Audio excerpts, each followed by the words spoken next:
Hello everyone, I am Khushboo Tak and welcome to all of you. आपका अपना channel शिक्षा mission.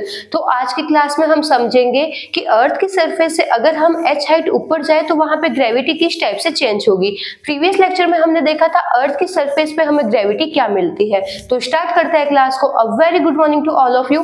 Topic है हमारा variation in g as we go above h height. अगर earth की surface से अगर हम h हाइट ऊपर जाएंगे तो वहां पे ग्रेविटी किस टाइप से चेंज होगी। प्रीवियस लेक्चर में हमने क्या देखा था, सरफेस पे हमें ग्रेविटी क्या मिलती है। सरफेस पे ग्रेविटी मिलती है Gm/r², जहां पे m किसको रिप्रेजेंट कर रहा है, अर्थ के मास को, और r रिप्रेजेंट कर रहा है अर्थ की रेडियस को। g क्या है, ग्रेविटेशनल कांस्टेंट, इसकी कोई एक फिक्स वैल्यू होती है। तो यहाँ से हमें ग्रेविटी मिलती है अर्थ पे, जब हम सारी वैल्यू को पुट करते हैं तो ये मिलती है हमें 9.81 मीटर पर सेकेंड स्क्वायर। लेकिन ये हमें मिलती है सरफेस पे, अगर हम अर्थ के सरफेस पे रहे। अब यहाँ पे आज हम देखते हैं कि अर्थ के सरफेस से अगर हम h हाइट ऊपर चले जाए तो वहां पे हमें कितनी ग्रेविटी मिलेगी। तो यहाँ पे हम एज्यूम कर लेते हैं कि एक ऑब्जेक्ट है जिसका मास आपने ले लिया स्मॉल m, और ये क्या है, अर्थ के सरफेस से h हाइट ऊपर है। अब यहाँ पे इस ऑब्जेक्ट पे कितनी ग्रेविटी लगेगी। ये जो अर्थ है, इस यहाँ पे जो ये ऑब्जेक्ट है इसको कितने फोर्स से खुद की तरफ अट्रैक्ट करेगी। इसका एक्सेलरेशन क्या होगा, ग्रेविटेशनल एक्सेलरेशन इस ऑब्जेक्ट का क्या होगा जिससे ये अर्थ पे फॉल होगा। तो यहाँ पे हम देखते हैं जो ये ऑब्जेक्ट है, ऑब्जेक्ट क्या करेगा, खुद की वेट की वजह से अर्थ पे गिरेगा। तो इसका वेट कितना हो जाएगा, इसका वेट होगा m। अब यहाँ पे हमने कंसीडर किया है कि जो h हाइट अगर हम अबव जा रहे हैं तो वहां पे हम ग्रेविटी g नहीं लेंगे। ये जो g ग्रेविटी है ये आपको कहाँ पे मिल रही है, एट सरफेस पे मिल रही है, कि अगर आप अर्थ की सरफेस पे हो तो आप पे इतनी ग्रेविटी लगेगी। लेकिन ये ऑब्जेक्ट है, ये क्या है, अर्थ के सरफेस से ऊपर है। तो यहाँ पे अब ग्रेविटी g ना लेके मान लेते हैं कि इस पे जो ग्रेविटी लग रही है वो कितनी है, g डैश है। तो इसका वेट कितना हो गया, mg डैश। अब यहाँ पे हम देख रहे हैं दो ऑब्जेक्ट है, एक ऑब्जेक्ट है अर्थ और दूसरा ऑब्जेक्ट है जो हमने यहाँ पे एक लिया है। दोनों ही ऑब्जेक्ट है, उनके पास में क्या है, मास है। अर्थ का मास आपने ले लिया कैपिटल M, जो ऑब्जेक्ट अर्थ से कुछ हाइट पे है इसका मास आपने ले लिया स्मॉल m। अब दोनों ही ऑब्जेक्ट कुछ डिस्टेंस पे है तो यहाँ पे हम एज्यूम कर लेते हैं कि दोनों ही ऑब्जेक्ट है उनके बीच की डिस्टेंस अपन ने ले ली स्मॉल r। तो जब दो ऑब्जेक्ट कुछ डिस्टेंस पे होते हैं तो उनके बीच में कौन सा फोर्स होता है, ग्रेविटेशनल फोर्स एक्ट करता है। तो दोनों ही ऑब्जेक्ट के बीच में क्या करेगा, ग्रेविटेशनल फोर्स एक्ट करेगा। ग्रेविटेशनल फोर्स कितना होता है, Gm1m2/r²। तो यहाँ पे दो, फर्स्ट ऑब्जेक्ट है जिसका मास है m, सेकंड ऑब्जेक्ट है जिसका मास है स्मॉल m, दोनों के बीच की डिस्टेंस कितनी है, r²। तो यहाँ पे हमें ग्रेविटेशनल फोर्स कितना मिला, इतना मिला। ऑब्जेक्ट अपनी वेट की वजह से अर्थ पे फॉल होगा तो वो कितना होगा ये इसका वेट हो गया mg डैश। g डैश हमने इसलिए लिया है क्योंकि यहाँ पे हमने एज्यूम किया है कि h हाइट अबव जाने पे ग्रेविटी g ना होके कुछ ग्रेविटी चेंज हो जाएगी। अब यहाँ पे हमें g डैश की वैल्यू फाइंड आउट करनी होगी। अब दोनों ही जो फोर्स है उसको हम क्या करेंगे, इक्वेट करेंगे। तो यहां से हमें क्या मिल जाएगा, वेट हमें मिलता है mg डैश और ग्रेविटेशनल फोर्स कितना मिला, g capital M small m/r²। अब यहाँ से हम देख रहे हैं स्मॉल m से स्मॉल m कैंसिल आउट हो जाएगा। तो यहाँ से g डैश की हमें एक नई वैल्यू मिली है।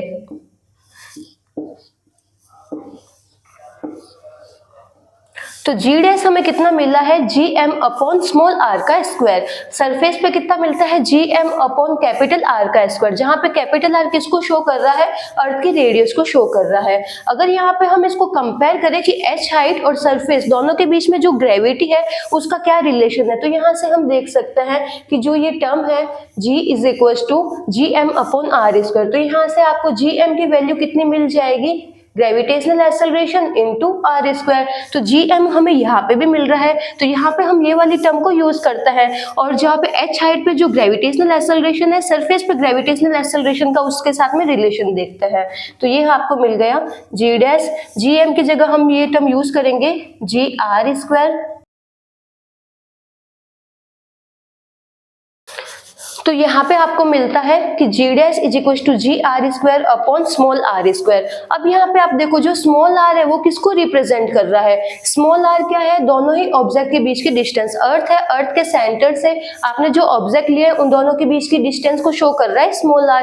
अगर यहाँ पे हम देखें तो ये हमें कितना मिल जाएगा, radius of earth plus h height. तो यहाँ पे आपको क्या मिला, स्मॉल r किसके बराबर है, r plus h, radius of earth और अर्थ की हाइट से हम, अर्थ के सरफेस से हम कितनी हाइट ऊपर गए गए हैं। अब ये वाली टर्म हम यहाँ पे यूज करेंगे, r की जगह हम लिखेंगे g dash is equal to G R square, और स्मॉल r की जगह हम पुट करेंगे टर्म r प्लस एच का होल स्क्वायर। अब यहाँ से हम देखते हैं, यहाँ पे अगर इसको पूरा ओपन करेंगे तो ये क्या आ जाएगा, R square plus H square plus 2rh। तो यहाँ से हम क्या करेंगे, आर स्क्वायर की टर्म को यहाँ से कॉमन लेते हैं। अब यहाँ पे भी आर स्क्वायर मिल रहा है ऊपर, यहाँ पे भी मिल जाएगा, ये आपस में कट आउट हो जाएंगे। तो यहाँ पे इसको और सॉल्व कर लेते हैं। तो यहाँ पे हमने क्या है, आर स्क्वायर की टर्म को यहाँ से कॉमन लिया है, ऊपर भी आर स्क्वायर है नीचे भी आर स्क्वायर है, ये टर्म आपस में कैंसिल आउट हो जाएगी।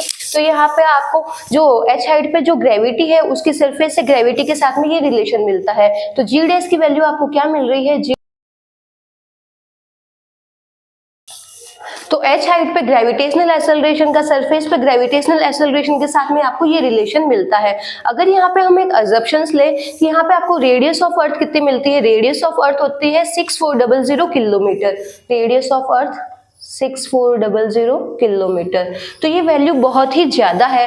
अगर हम बात करें हाइट की, तो अर्थ की सरफेस से हम कितने हाइट ऊपर जा सकते हैं, अर्थ की सरफेस से हम यहाँ पे कंसिडर कर लेते हैं 200 मीटर 300। अगर यहाँ पे हम 1 किलोमीटर भी देख लें तो 1 किलोमीटर की वैल्यू 6400 के सामने क्या है, बहुत ही स्मॉल है। अगर हाइट अगर बहुत ही स्मॉल होती है तो एच की टर्म को हम क्या कर सकते हैं, नेगलेक्ट कर सकते हैं। तो यहाँ पे हम एक अजम्पशन लगाते हैं, इस देखते हैं अजम्पशन को। अगर h की वैल्यू r की वैल्यू से अगर बहुत ही छोटी होती है, r रेडियस ऑफ अर्थ कितना मिलता है हमें 6400 किलोमीटर, अगर इसको हम मीटर की टर्म में कन्वर्ट करें तो ये कितना मिल जाएगा, 6400 इंटू 1000।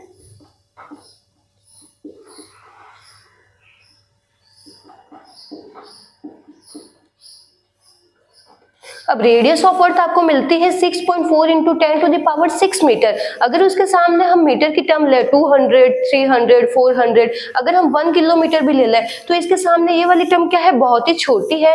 हमने जो यहाँ पे h लिया है वो क्या है, बहुत ही स्मॉल है। अगर h अगर बहुत ही स्मॉल होता है तो हम इसको आगे सॉल्व करते हैं। जी डैश को हम इस टाइप से लिख सकते हैं, जी अगर ये वाली टर्म ऊपर आ जाएगी तो ये क्या हो जाएगा, 1 प्लस एच अपॉन आर का r की पावर -2 हो जाएगी। और यहाँ पे एक अजम्पशन है, अगर हाइट रेडियस की टर्म में अगर बहुत ही स्मॉल है तो यहाँ पे हम इसको आगे सॉल्व करेंगे, G dash G 1 - 2h upon are.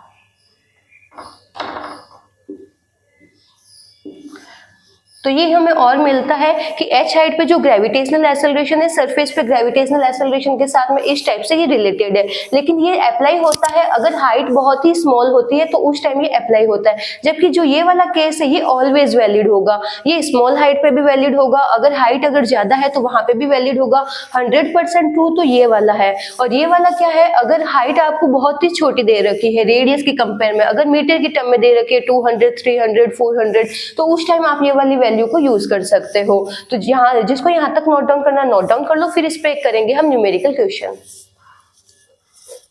Gravitational acceleration के यहाँ पे हमने दो फॉर्मूले देखे हैं एच हाइट पे। एक तो हमने देखा है कि हाइट अगर बहुत ही शॉर्ट है, शॉर्ट रेंज हाइट के लिए आपको फॉर्मूला क्या मिलता है, शॉर्ट रेंज हाइट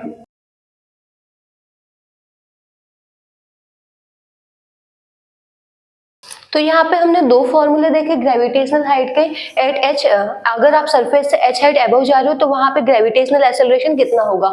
अगर हम बात करें शॉर्ट रेंज हाइट की तो वहां पे जी डैश कितना आ जाएगा, g into 1 - 2h upon are. और ये यहाँ पे जो g dash is equal to g 1 plus h upon R का होल स्क्वायर, ये क्या है, ऑलवेज वैलिड है। अगर हाइट शॉर्ट है लॉन्ग है ऑलवेज ये वैलिड है। जबकि ये अपन यहाँ पे अजम्पशन लेते हैं कि अगर हाइट रेडियस की कंपेयर में अगर बहुत ही स्मॉल है तो वहां पे हम क्वेश्चन इजीली हो जाए तो वहां पे हम अजम्पशन लगा के ये वाला फॉर्मूले को यूज करते हैं। अब यहाँ पे देखते हैं क्वेश्चन क्या दे रखा है, find the height above earth surface where g drops to 49% of g at a surface. तो यहाँ पे आपको बोल रहा है कि अर्थ की सरफेस से हम कितनी हाइट ऊपर जाए कि वहां पे जो ग्रेविटी है 49% क्या हो जाए, डिक्रीज हो जाए। तो यहाँ पे आप देखो अर्थ यह है अर्थ का सेंटर, रेडियस ऑफ अर्थ, और यहाँ से हमने अभी लिया था अर्थ की सरफेस से h हाइट अगर हम अबव जा रहे हैं तो अर्थ की सरफेस से अबव h हाइट हमने यहाँ पे एक पॉइंट लिया है और इस पॉइंट और अर्थ के सेंटर के बीच की हमने डिस्टेंस ली है यहाँ पे r। तो हम देख रहे हैं जैसे जैसे हम ऊपर की तरफ जा रहे हैं वैसे वैसे ग्रेविटी क्या हो रही है, डिक्रीज हो रही है। अब यहाँ पे क्वेश्चन बोल रहा है कि अर्थ की सरफेस से आप कितनी हाइट ऊपर जाओ कि जो ग्रेविटी है वो क्या रह जाए, 49% ही रह जाए। तो इससे ये क्लियर हो रहा है कि जैसे जैसे आप अर्थ की सरफेस से ऊपर जाओगे वैसे वैसे ग्रेविटी क्या हो जाएगी, डिक्रीज हो जाएगी। यहाँ से आपको ग्रेविटी का फॉर्मूला क्या मिलता है, ग्रेविटी यहाँ से आपको मिल रहा है Gm/r का स्क्वायर। तो जैसे जैसे r की वैल्यू इंक्रीज होगी वैसे वैसे ग्रेविटी क्या होगी, डिक्रीज होगी। अब जैसे जैसे हम और ऊपर जाएंगे h की वैल्यू जैसे जैसे बढ़ेगी, जितनी हाइट आप ऊपर जाओगे r की वैल्यू वैसे वैसे बढ़ेगी। तो जैसे r की वैल्यू बढ़ेगी वैसे ही ग्रेविटी क्या हो जाएगी, डिक्रीज हो जाएगी। तो इसका मतलब जैसे जैसे आप अर्थ की सरफेस से ऊपर जा रहे हो वैसे वैसे ग्रेविटी क्या हो रही है, डिक्रीज हो रही है।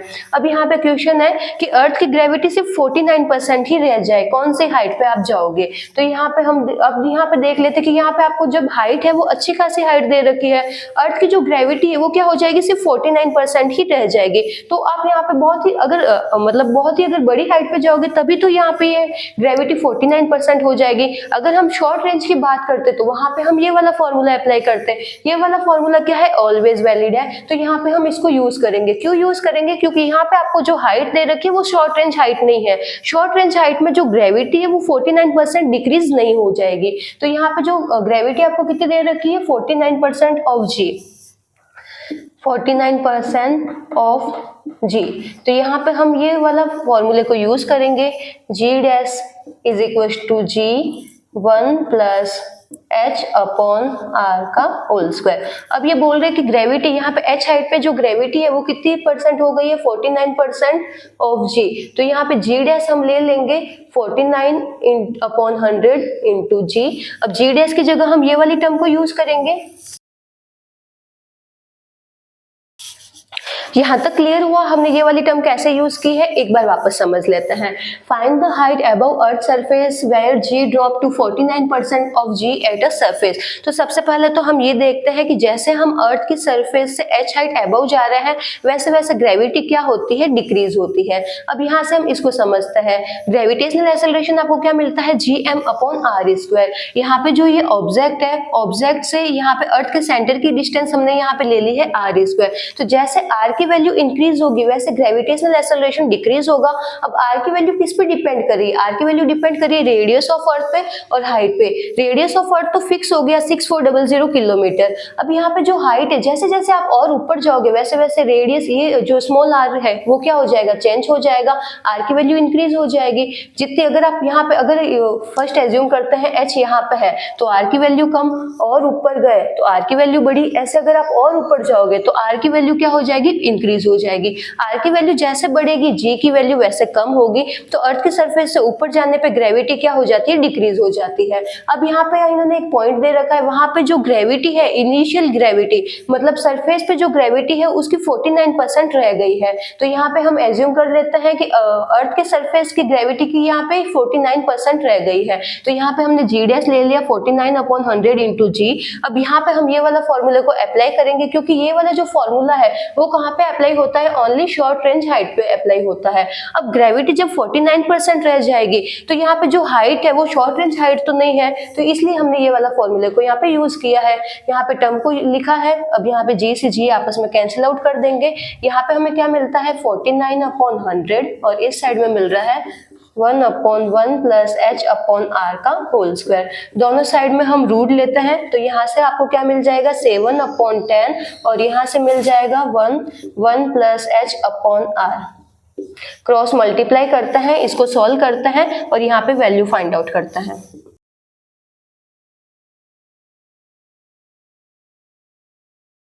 तो यहाँ से हमने क्या किया, इस टर्म को सॉल्व किया तो h की वैल्यू आपको क्या मिल रही है 3/7 इंटू r। मतलब अगर आप इतनी हाइट पे जाओगे तो उस टाइम जो ग्रेविटी है, सरफेस की ग्रेविटी की कितनी रह जाएगी, 49% रह जाएगी। अब ये देखते हैं कि हाइट कितनी है। रेडियस ऑफ अर्थ को यहाँ पे हम एज्यूम कर ले, अप्रोक्स आपको क्या मिलती है 6400 किलोमीटर। अब अगर यहाँ पे हम वैल्यू देखें तो ये कितनी आ जाएगी 3/7 इंटू 6400 किलोमीटर।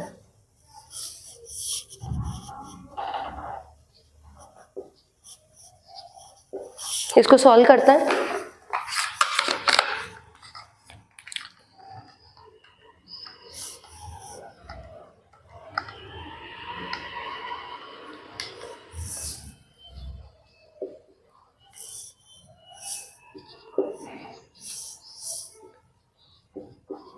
तो आपको हाइट कितनी मिल रही है? हाइट मिल रही है 2.85 किलोमीटर। आप इतनी हाइट पे जा रहे हो तब जो ग्रेविटी है, सरफेस की ग्रेविटी की कितनी रह जाएगी? सिर्फ 49% रह जाएगी। तो ये वैल्यू क्या है? एकदम छोटी नहीं है। तो यहाँ पे हम शॉर्ट रेंज हाइट का वाला फॉर्मूले को अप्लाई नहीं कर सकते हैं। ये सिर्फ स्पेशल केस में अप्लाई होगा जहाँ पे हाइट बहुत ही छोटी दे रखी होगी। जबकि ये वाला जो फॉर्मूला है ये क्या है? ऑलवेज वैलिड है। तो आपको ये हाइट मिल रही है। इतनी अगर हाइट पे आप जाओगे तो वहाँ पे जो ग्रेविटी है, सरफेस की ग्रेविटी की सिर्फ 49% ही रह जाएगी। जिसको यहाँ तक नोट डाउन करना नोट डाउन कर लो। नेक्स्ट क्लास में हम देखेंगे कि डेप्थ में जाने पे ग्रेविटी किस टाइप से चेंज होती है। Thank you.